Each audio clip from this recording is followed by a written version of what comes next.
up all your attachments, then you have a good chance to be enlightened. And I believed it.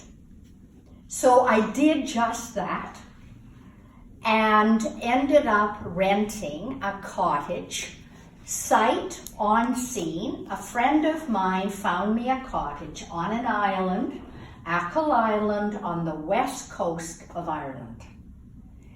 And so I set off to get enlightened. And when I arrived at the cottage, I walked in the door and it was already starting to get dark. But it wasn't dark enough that I couldn't see that there were 4 little people standing there. And there was a man and a woman, and there were 2 children, but they were smaller than human size. And I'm a fairly small woman by Swedish standards, but they were even smaller than me. So I could see immediately, these are not humans. So obviously my journey to become enlightened was going to have some rough patches. I could tell this wasn't going to be smooth at that moment.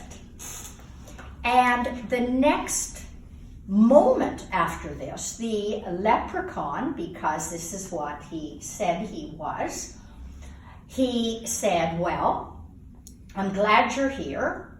I'm glad that there's a human being who, you know, I can talk to, because we've been living here for 100 years, but we can't talk to the people who live here. But you can see us, you can talk to us, and we're really happy about this. And I'm going to ask you at the end of the summer for a favor, and you have to agree now. Sort of deer in the headlights is what we say in English, right? So, but somehow, just as you trusted Olga, I trusted the leprechaun, even though I didn't know him. So I said, all right then. So now I went to the village the next day to get food.